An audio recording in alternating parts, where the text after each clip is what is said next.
नमस्कार, welcome to NS info. दोस्तों, आज उस महिला के बारे में बात करेंगे जो कि न सिर्फ भारत में नाम रोशन किया बल्कि पूरे विश्व में अपना नाम बनाया। जी हाँ, आज हम पहली भारतीय मूल की महिला जो अंतरिक्ष गई कल्पना चावला जी के बारे में बात करेंगे।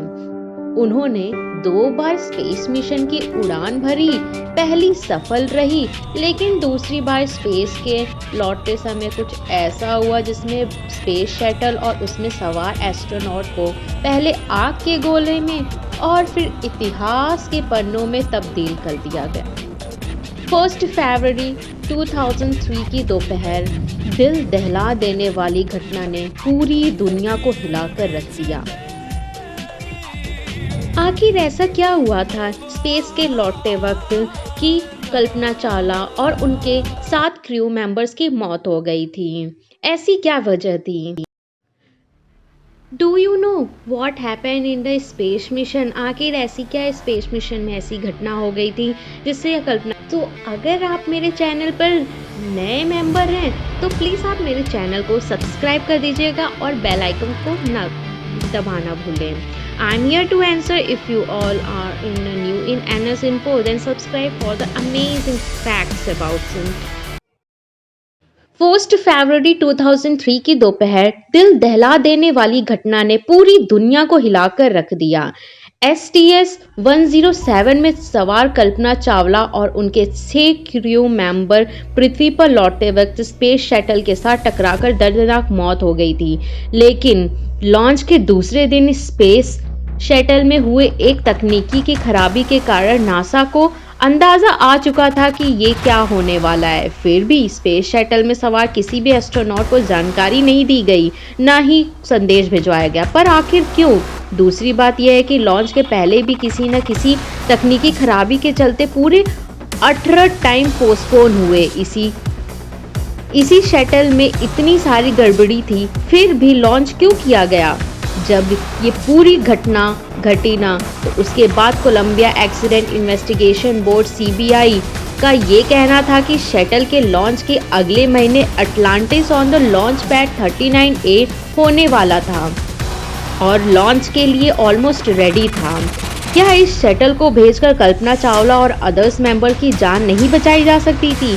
अगर ये सब सुनकर आपके मन में भी सारे सवाल सता रहे हैं तो चलिए शुरू करते हैं। कुल Kalpana Chawla have been saved और नॉट? क्या उन्हें बचाया जा सकता था कि नहीं बचाया जा सकता था? ऐसी क्या कहानी थी उनके पीछे? इन सवालों के उत्तर जानने से पहले आइए जानते हैं उनके बैकग्राउंड के बारे में, उनके एजुकेशंस के बारे में, वो कब जन्म ली थी। जी हाँ दोस्तों, कल्पना चावला 17 मार्च 1962 को करनाल के एक हरियाणा के डिस्ट्रिक्ट में हुई थी। इनका बचपन का नाम इनके पिताजी और उनकी माता ने मोंटू नाम से बुलाया करते थे, but parents way searching for her official name, जो कि टैगोर बाल निकेतन सीनियर सेकेंडरी स्कूल के लिए था, जो कि वहाँ के प्रिंसिपल कल्पना ज्योत्सना सुनैना नाम से उन्होंने सजेस्ट किया था। But they way all confuse, तो उन्होंने ये मोंटो के ऊपर ही छोड़ दिया, मतलब कल्पना चावला जी के ऊपर ही छोड़ दिया था। कल्पना बचपन से ही काफ़ी इमेजिनेटिव थी, तो उन्होंने कल्पना चूज़ किया। झट से उन्होंने कल्पना ही नाम अपना ले लिया था, जिसका मतलब है imagination. She was a full of her imaginative.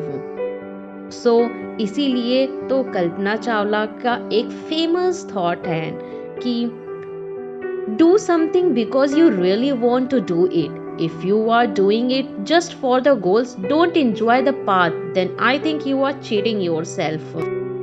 शायद अपनी इसी सोच के चलते उन्होंने हंसी खुशी अपनी स्कूलिंग कंप्लीट की और फिर पंजाब इंजीनियरिंग कॉलेज से एरोनॉटिकल इंजीनियरिंग की डिग्री ली। Then university of Texas aerospace engineering में मास्टर्स हासिल किया और फाइनली उसी फील्ड में यूनिवर्सिटी ऑफ कोलोराडो से PhD कंप्लीट की और नासा की एस्ट्रोनॉट बन गई। एस्ट्रोनॉट बनने के बाद भी ट्रैवलिंग, बैकपैकिंग और बुक रीडिंग का शौक था। इतनी बड़ी एस्ट्रोनॉट ऊंचाई पर पहुंच पाना अपनी सोच के खातिर और सभी इंडियंस का नाम रोशन किया। कल्पना की मृत्यु कैसे हुई थी ये आप सभी जानना तो चाहते ही होंगे। I know that.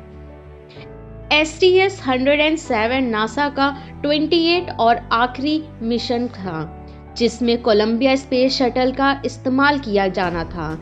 ये मिशन ओरिजिनली 2001 में प्लान किया जाना था, पर इसके स्पेस शटल में बार बार तकनीकी खराबी की वजह से इसके लॉन्च का तकरीबन 18 बार पोस्टपोन कर दिया गया। जब शटल में इतनी सारी गड़बड़ी थी तो नासा को तभी समझ जाना चाहिए था शटल लॉन्च के लिए फिट नहीं है, लेकिन इस ऑब्वियस सी साइन को नासा द्वारा इग्नोर किया गया और लॉन्च को फाइनली 16 जनवरी 2003 के लिए शेड्यूल कर दिया गया। इस मिशन के अंतर्गत कल्पना और क्रू का स्पेस में अराउंड 15 दिनों तक कुछ साइंटिफिक एक्सपेरिमेंट कंडक्ट करने थे और इसी के लिए लॉन्च के दिन सभी एस्ट्रोनॉट काफ़ी खुश नज़र आ रहे थे, क्योंकि उनमें से ज़्यादा क्रू मेंबर ज़िंदगी में पहली बार स्पेस जाने वाले थे। पर उन्होंने क्या पता था कि ये उनके ज़िंदगी का पहला और आखिरी स्पेस मिशन होने वाला था। 16 जनवरी की दोपहर जब कोलंबिया स्पेस शटल अपने रॉकेट के साथ लेकर उड़ा तो लॉन्च के कुछ सेकंड बाद उसके टर्नल फ्यूल टैंक की सतह पर लगाया गया इंसुलेशन फोम का बहुत बड़ा टुकड़ा एक टुकड़े 800 किलोमीटर की रफ्तार से शटल के लेफ्ट विंग से टकराया, जिसकी ऊपर लगी रीफोर्स कार्बन RCC से बनी हीट रेजिस्टेंस कोटिंग जो कि 10 इंच तक का होल बन चुका था। लॉन्च के दौरान किसी की नज़र तो नहीं गई, लेकिन लॉन्च के दूसरे दिन जब नासा का इंटरसेंटर फोटो वर्किंग ग्रुप इस लॉन्च के वीडियो को स्टडी कर रही थी, तब उन्हें इस घटना के बारे में पता चला। पर नासा के ऑफिसर को उतना सीरियस नहीं लगा। उन्होंने लिटरली फ्लाइट क्रू को एक हफ्ते तक इन्फॉर्म तक नहीं किया और फाइनली जब भी किया तो सिर्फ इतना ही कहा, थोड़ा सा डैमेज है, nothing should be concern about. पर क्या सच में ऐसा ही था? 15 दिन 22 घंटे 20 मिनट और 23 सेकंड बिताने के बाद 1 फरवरी की दोपहर को जब कल्पना और उसका क्रू पृथ्वी पर लौटे तो फ्रिक्शन पर हुई हवा शटल पर हुई और उस छेद के कारण पूरे सतह पर पहुंचने लगी। ये हवा इतनी गर्म थी कि पूरे शटल को जगह जगह से डैमेज करना शुरू कर दिया, जिससे कैबिन का ऑक्सीजन लेवल डाउन होने लगा और सभी क्रू मेंबर बेहोश हो गए। लेकिन ये सब कुछ सिर्फ यहीं तक नहीं रुका। इसके बाद जो कुछ हुआ वो इससे भी ज़्यादा दर्दनाक था।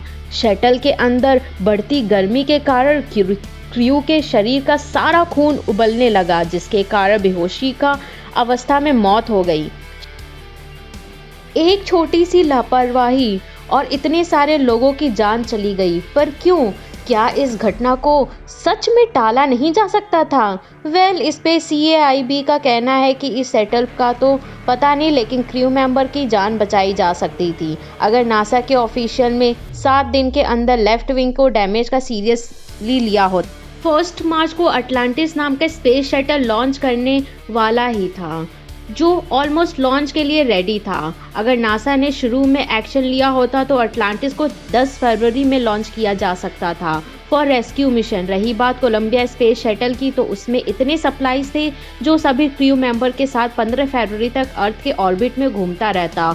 और इसी के साथ एक्चुअल सवाल नासा की विल पर आ खड़ा होता है कि नासा ने सिर्फ चुपचाप बैठकर तमाशा क्यों देखता रह गया।